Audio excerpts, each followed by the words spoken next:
Hello, and welcome to another episode of the Leader Path Show. How are you today? I'm so excited. It's been a while since we had our last episode.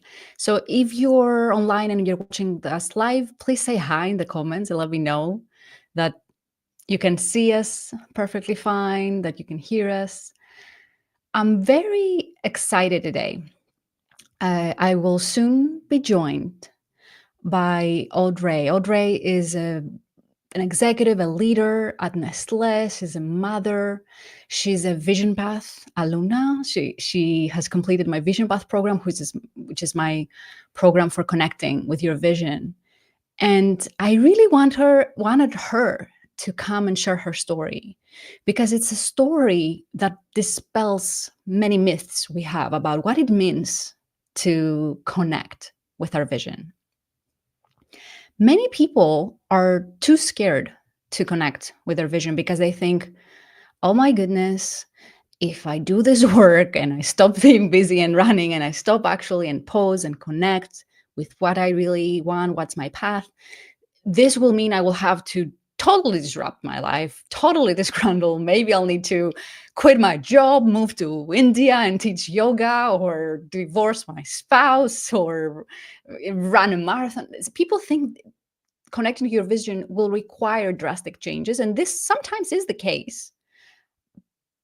But most of the times it's not. It's the small changes that help us show up more authentically in our lives that can make a huge difference. That's why I wanted to bring Aude in to share her story, and we can learn from her of what she did to her journey towards authenticity and being more of herself and living her life more fully.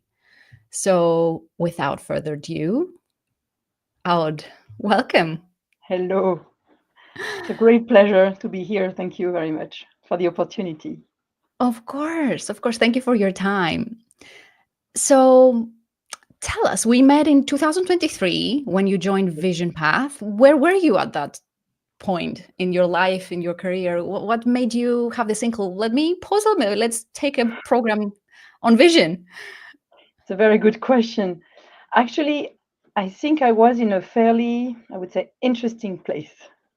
I was, and by the way, I am still happily married with Yeah. three teenage daughters, beautiful girls.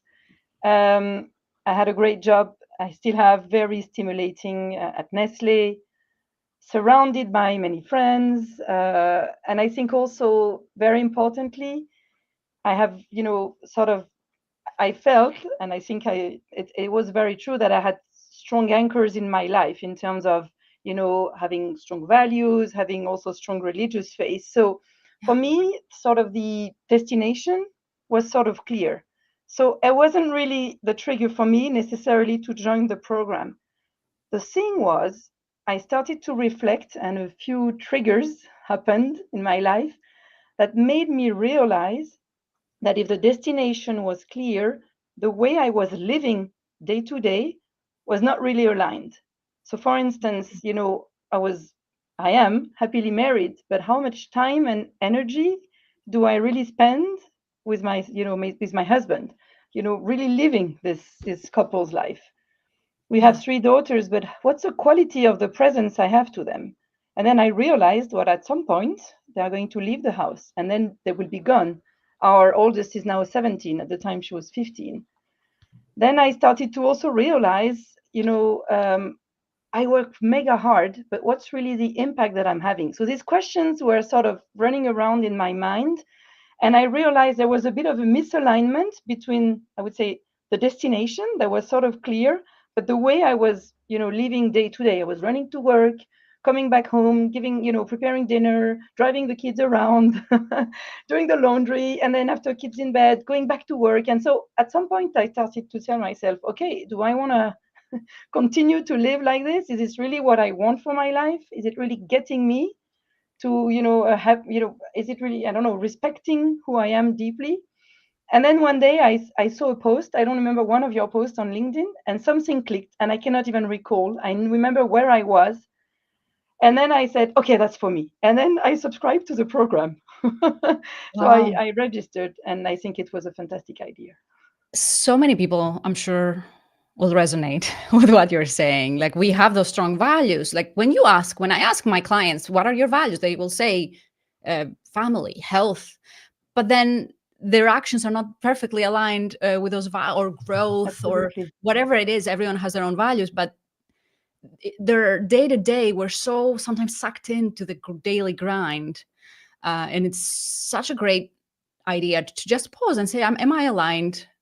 And Exactly. the second thing I wanted to say, what's really important, and I want for our viewers to identify, vision is not necessarily the destination. It's part of vision. But the way I define vision in my work, it is the navigational system. It's actually what you do step by step. That is your vision. Your vision is your navigational system. So it's not just about the destination, because when we just have a destination, it's easy to be lured. Let me sacrifice the now for later. Exactly. And that's exactly what sort of clicked, I think. At some point you said, I think in one of the first session, you explained this, that it was more about making the journey look like the destination. And you took this metaphor of the, sports champion. And you said they visualize themselves actually, for instance, a ski champion will visualize himself during going down the slope. They're not going to visualize themselves getting the gold medal on the podium. And Yeah. that actually totally resonated, because I could remember, you see these guys, really sort of visualizing. And I realized this is what I needed. I needed to do the work to reflect on my life now, and how actually it was really aligned with what I wanted to be. And you used very powerful words like, crafting your own life, or live life on your own terms. And I was thinking, it's exactly what I want. So I just went for it, and I started to follow all of the program. And that was really a very important step for me to get there and to start. Yes. So what usually happens, I don't know if that's your experience, many people think vision is an exercise in addition, but first it's an exercise in subtraction. And I want to ask you, what was stopping you? So a person with like the good job, the family, the clear values, the faith, what was stopping you day to day from actually living aligned with that? Well, I think what was stopping me is I was a bit trapped. I think I was trapped in some patterns, what was working for me. And I think there was one leadership training that I took at work where they told me, or they told us, what made you successful so far is probably not going to make you successful in the future. And I realized, yes, I could keep running and I was good at it, very energetic, etc. But I wasn't able to flex other muscles. And Yeah. that's a piece that made me really move. And then, I started to listen to your lessons. And the first one was really about, pretty simple. It's sort of, if I remember well, think about, your anchors in your life today. So again, your family, your health. And I started to really reflect upon them, and then started to think, okay, so in order to get out of the trap, what can I do that is small and simple to Yeah. change? And I needed to, and then you talked a bit about the whale, that will change the direction maybe 2 to 3 degrees, but over the 1,000 miles that this whale is taking in the ocean with this amazing navigational system, at Yeah. the end of the day, it makes a difference of 500 or 1,000 miles. And I Yes. said, okay, so it's not about, to get out of the trap, I need to stop thinking I have to make huge changes. I can maybe start by looking at my life today, Yeah. and then reflect a bit. What can I do? So I basically took a piece of paper and Yeah. started. I'm a pretty organized, framed person. Yeah. Started to map everything that I'm doing every day, looking at how I spend my time and my energy. And say, okay, so now I say my spiritual life is important. So I'm I don't have any moments of silence in my day. How do I, Mm. cultivate it? So I said, okay, now when I get in the car to go to work, 20 minutes, this will be a moment of absolute silence. So I tried it one day, second day, third day, tried to see if it was sort of sticking, then realized it was helping a lot. So tick, that one was done. And then I moved on Nice. to the next idea, and I just went small step by small step. It wasn't anything massive. Realized that I at some moments of the day, I was getting really depleted in terms of energy because I probably wasn't eating properly. So I went to see a nutritionist and just basically started to eat a bit more protein here. I mean, these small Yeah. changes, and then I felt much better. So after 1 week of this protein yogurt, I said, "Good, this one works." Next. So Nice. it was really about sort of looking very carefully in terms of what's important and how can I try to embed and be very consistent about the small changes. No, so one idea, for instance, I realized I never spent time in nature.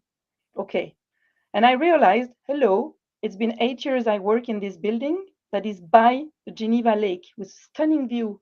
So Mm. now I come to work every day. 10 minutes earlier, I park and I just walk around the building by the lake. And then I tried 1 day, 2 days, 3 days, and now I do it every day. And all of these things actually made me realize that when you start changing a bit, then it's easier you start flexing the muscle. You can do another one and gradually evolve towards a life that's a bit more aligned. I think it's still quite work in progress, to be honest. It I have a always lot of is. things that are not there yet, and I'm still working on. I It just want to make it clear, but yeah, Yeah, yeah, yeah. But it's so inspirational. And that's why I wanted to bring you on because when you shared the story in the Life Vision Blueprint free training I had last year, I received emails saying, Aude was so specific about what she did. And this was so helpful to my community. And that's why I wanted to bring you on. And it's so important. Like so many people, they feel a little bit, unsatisfied or even miserable or depressed, and they think they need this big change. And maybe it is their nutrition sucks, or they don't get sunlight, or they don't get a little bit of silence to center them. Like the things you mentioned, I have implemented them as well in my life. I went to see a nutritionist. Now, silence has become especially the last 6 months, one of my top priorities. Um, Sunlight, nature. Sometimes it's the small things exactly. because And we are human. Like the biochemistry can change with, sunlight, with different foods. absolutely. So now, I'm working on my sleep. I haven't sorted it out, so I'm still on the look for the right solution. So just to say, it's Yeah, really yeah, in progress. No, I still have yeah, these things, but that's really more about my personal life. Then what happened, what's really interesting is I did this video that was in January last year, and then you invited me on sort of the second wave of the Vision Path course. yeah, And it's interesting because it was at the same moment that I got invited to take another role within my company, yeah. and I was reflecting on should I take it, should I not take it, etc. And then the big thing was actually it's a role that requires to work a bit differently. It's I have a more it's with a team that's much more senior. It requires innovative thinking. And I was a bit thinking, wow, how do I do this? Do I take the change? Will I be able to do it, etc.? And that was at the moment I started to take the program. And so I did the vision work on how I wanted work to look like for me. No, so I said, okay, so I want how do I start crafting this job so it suits my needs? I want to lead. I want to have more time to think, but also, balance a bit more action and reflection, etc., etc. And the big idea was I want to work less, actually, which is Yeah. interesting when you promoted, and have more impact. And here again, I was sort of realizing that I had this vision, this view of what I wanted to do, but my day to day, the way I was working for the past 20 years was absolutely misaligned with this because Mm. I've been, always sort of succeeding by being this very energetic, driven person, mega organized, working super hard, a bit hyper prepared, so controlling the whole show. And then I was realizing, like in this new position, I need to change gears. And again, I was a bit trapped. Same as in the first wave on my personal life. I was thinking, God, how do I do this? So I took the vision path with you, and that's where I sort of at some point there was a trigger at work. One of my colleagues one day, so in my new job, I start the job, and then she tells me one day, I'm like, okay, this is not working after 2 or 3 weeks. Huh? I'm going to come with you to the meeting and help you here. And she looks at me and she said, don't do that. You're going to diminish me. And that moment when I realized it's not just me or for me that I need to change, that I need to really switch gears, it's for my team, because the way I'm acting with them is actually having a negative impact on them and meaning on the organization. So I started to really take this topic seriously. And then I said, okay, so I managed on my personal life to find the little things to do. How do I try to do this at work? And it was more complicated, actually. Okay. the, at some point, there was one of the coaches that was helping me that mentioned this metaphor about the elephant. You're like behaving like you're driving an elephant. So you're the driver of the elephant, and the driver is all the things you want to control and all your nice ideas about how things should go. But the point is the elephant, which is all your unconscious beliefs and all your your limiting beliefs and all the things that you're carrying with you are actually going their way. So I would be in meetings telling myself, in this new job, I need to listen more. But then my elephant was like, let's move, let's move, let's move. Or I would be trying to be like, okay, let's make sure I listen to different point of views instead of moving to the next. And the elephant was like, let's close the meeting, let's move. And I was really like a bit lost, no? And Yeah. so all of the framework of the VisionPath, I started to realize, and when you helped us, really look at our fears, look Mm. at our limiting beliefs, and I started to realize I needed to actually give time to this elephant. Instead of trying to control the elephant, I needed to honor the elephant, look at my feelings, and start understanding how I could play with these feelings more during my day at work. So and in small ways, so I could start, leading a bit differently. And that was the second wave of changes. So here now I'm sort of in meetings saying, okay, now I have decided I needed to listen more. And now I'm thinking about my elephant, and I'm thinking, okay, so you and I are going to do this together. I know you're triggered because you want to move, but I always knew I was very good at learning. I love learning. So I'm trying to reframe, and I'm telling the elephant, okay, this is about learning something new. So go, listen, give time to this person that is telling you something, because you're going to learn. And I'm trying to steer the elephant towards the places where the elephant loves to go, and you really kept telling us, focus on what you love, what gives you joy, and learning gives me huge joy. So instead of getting impatient, I'm now thinking, this is a great meeting, this is a learning opportunity for me. And so Wow. I'm trying to keep using these small actions, which is reframing every time I get impatient in my mind in all of these meetings, and I'm trying to talk to the elephant and say, okay, now we're learning. Or I love adventure and discovery, so I'm saying, okay, this meeting is like an adventure, let's go and let's learn, let's explore. And it's quite interesting how you can actually start reframing yourself, again, just finding the things that give you joy, and telling yourself and honoring your elephant or your feelings, and just go with the flow. Wow. And uh, and that's why I think it's this all of the Vision Path framework for me has been absolutely amazing, because all of these moments of thinking you gave me actually gave me opportunity to really find small actions that enable me to to progress a bit, and hopefully to help my team, because it's not just about me here, right? So yeah. Yes, let me pull some themes and underscore some things of what you said. First of all, because success leaves clues. Like we see people who are successful. You're a successful executive in a big FFCG corporation, and people say, "How did you do it?" And we see the behaviors. Like we Yeah. see you.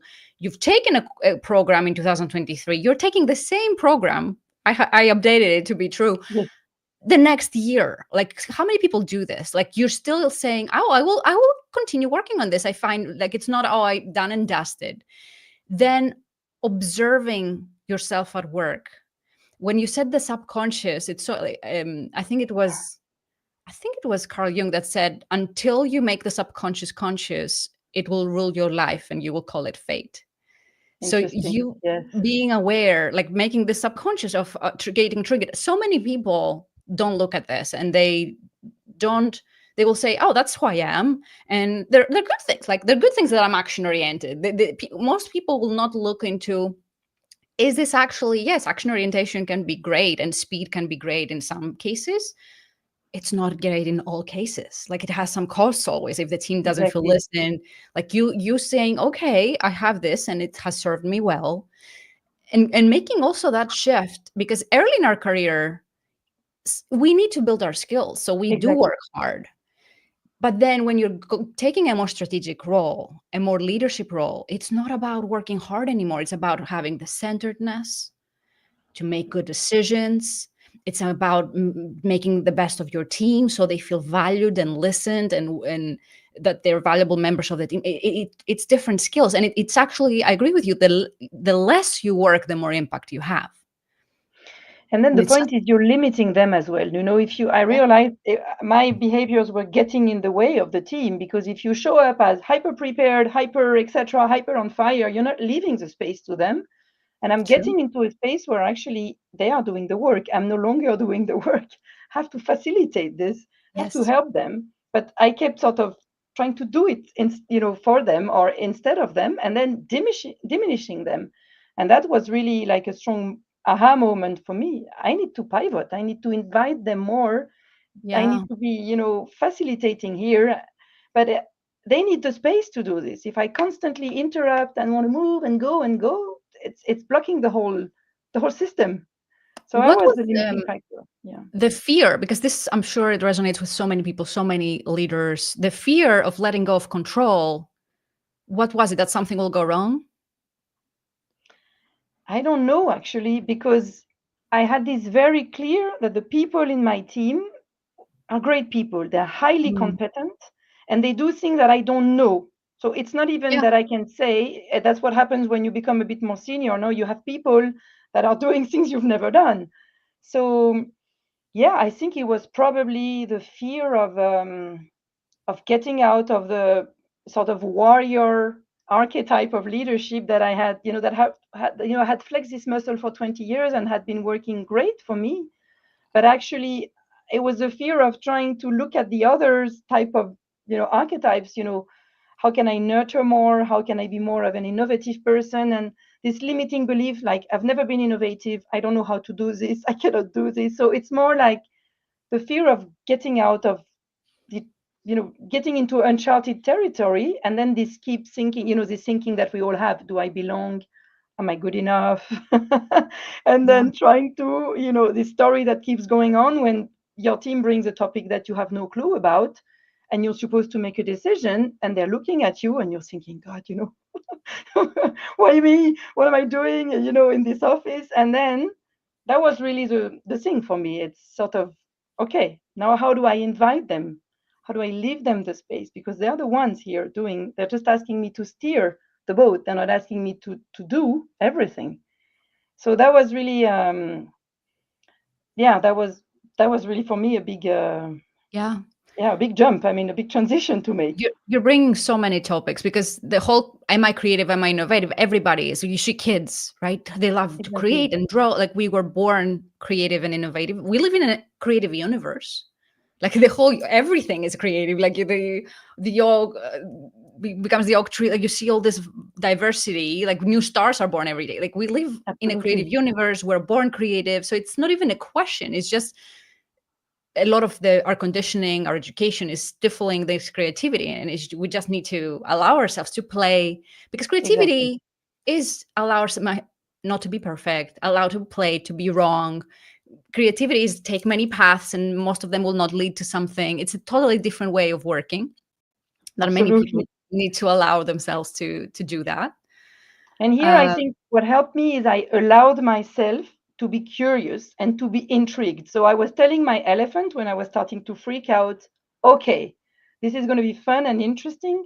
Let's be curious about how you can do this. I was trying to, use sort of the yeah, thing that I like doing. I like discovering. So I said, why don't we try and discover together today how I can really look at yeah, this from a different angle.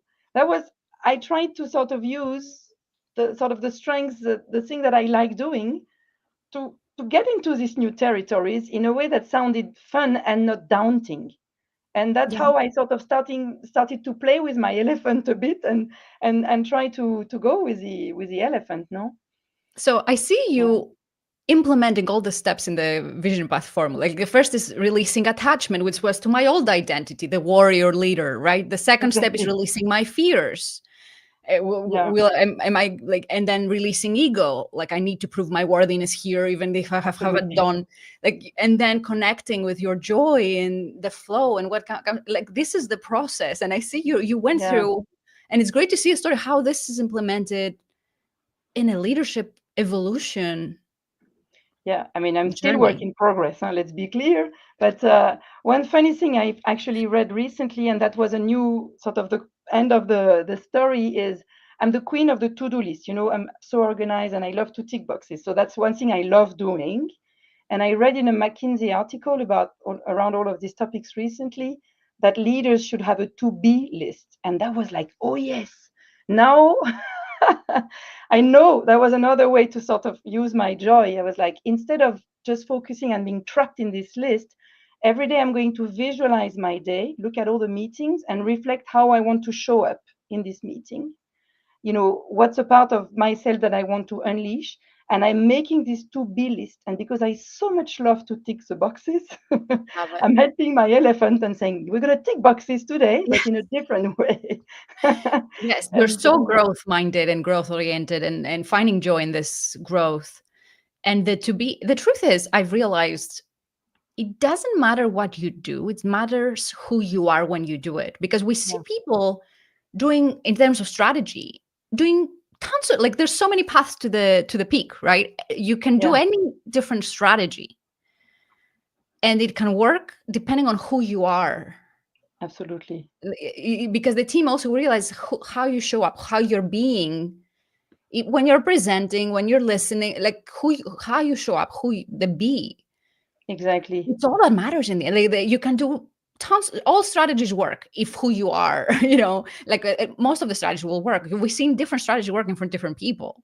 Absolutely. It's just about, I think for me, the whole story was being intentional about being who I am and who I feel I'm called to being. So a wife, you know, an executive, a friend, a mom, but it's not about reinventing myself. It's really No, about digging and sort of being myself. And I think that's where you really start being a bit more authentic, that people will want to hopefully follow you because you want to follow someone that you can connect with, not someone absolutely. that's playing a role. So in the end, it's a lot of work on myself, but the outcome is not so much for me. I think it's more about the others and my kids and my colleagues and everybody around and hopefully having an impact. But I realized that I needed to do the work on myself Yeah. within to be able to have more of impact outside. And then serving more, bearing more fruit, all of this comes from doing this. But Yeah. before I was seeing all of this as sort of introspection that's a bit sterile. And I realized, no, actually, it's super fruitful because it's about being more authentic for the others. Yeah. And that gives me a lot of joy, I have to say. There's a Again, very phrase. work in progress. But There's a poem from, I think, Rumi, who I love, who said, "In the past I was intelligent, so I was trying to change the world. Now I'm wise, so I'm changing myself." yes, no. And for me, the sentence that really resonates is a saint that said, if you are what you should be, you will set the world on fire. So it's you start with you You and start. yourself, and then the impact comes on the world. And it can be huge, but it has to start here with me, day to day. So tell me a little bit more, because when I asked you what would be the title of our episode, you said authenticity, Yes. right? Tell me, what is authenticity to you? Like, why did you choose that title for your journey? Well, actually, I chose it because when I look at leaders that I want to follow, I Yeah, think the word that comes to mind when I look at them, and my boss for the moment is an absolutely amazing leader. I think when I look at her, I say she's very authentic. And that's what I want to be like her. Because again, it's about being who you are. Being authentic is just showing up, yeah, you know, with all your strengths and also your vulnerabilities, yeah, acknowledging them and sort of, you know, and that's by being authentic that people will trust you, will want to follow you, and that you can be a better leader in terms of showing the direction and the intensity. But, and especially the younger generations, I mean, my teenagers, I think they show this all the time now. They want to focus, they want to follow people that are authentic. And I don't know, I mean, it came to me because I think this yeah. is the experience I'm having myself when I follow leaders that really inspire me. Yeah. That's it. Yeah, You that's mentioned the it. teenagers. I had watched Irrelevant, Taylor Swift's concert, and I wasn't familiar so much with her music. And then I saw the songs and why she's so successful, especially with the younger sister. And all the songs were so vulnerable. Yeah. So many of them, whether you like her music or not, so many unflattering. So I was like, oh, how genius. That's why people connect Mm, so much to him. Even for me, I absolutely. was like, wow, because it's all usually it's such a raw piece Mm, and unflattering sometimes. And I was like, wow, you're yeah, right. Like from art to leadership, like people connect with people, with humans.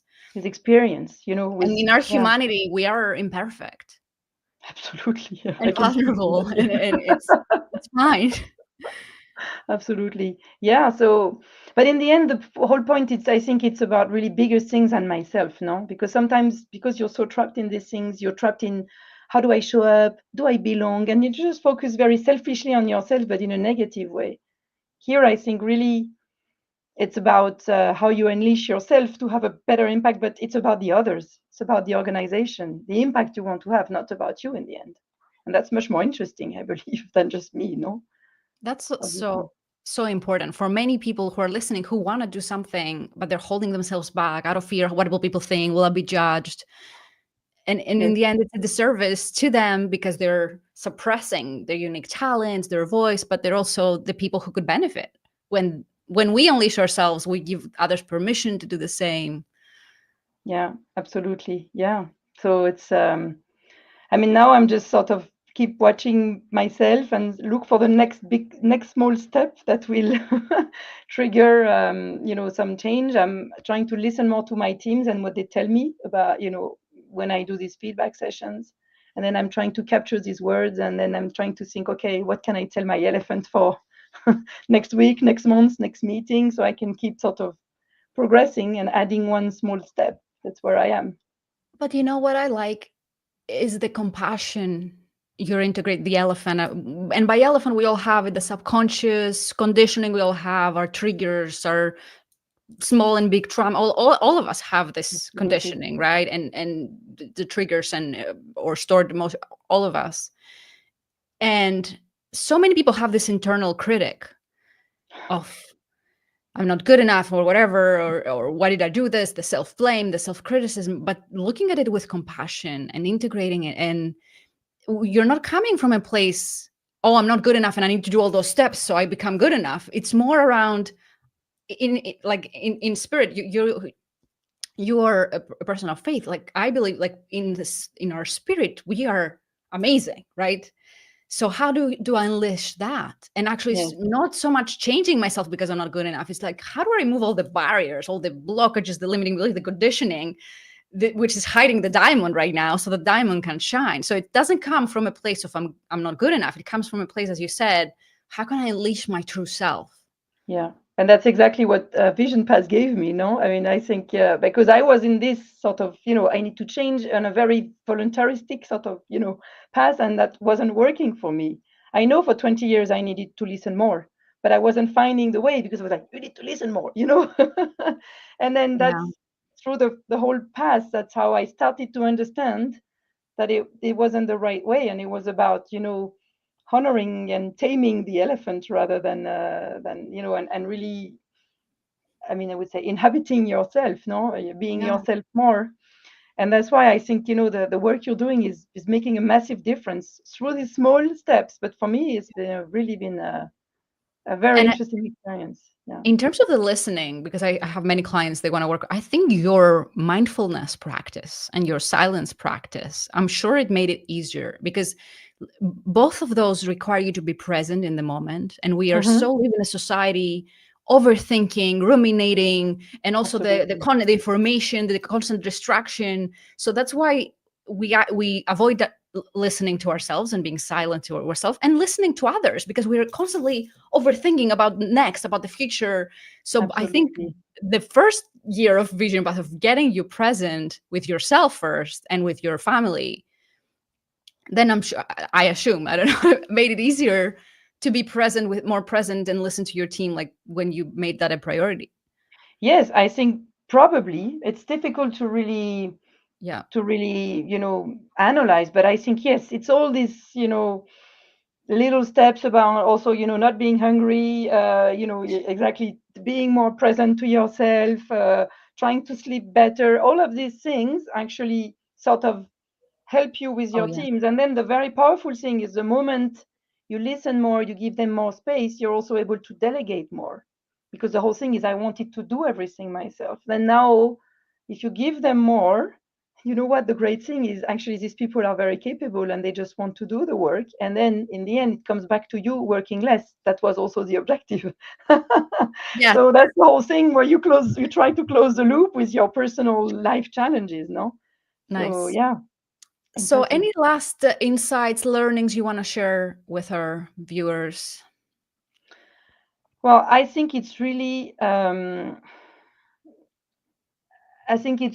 about finding what you're good at, what gives you joy. I think that was really a breakthrough for me because I always thought you need to do things differently.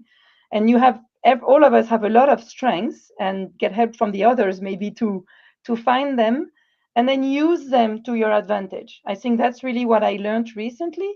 Use them. So, if you love, I don't know, learning, love whatever, and then find how can I use the things that I love to sort of unlock some situations where I am trapped. So to reframe.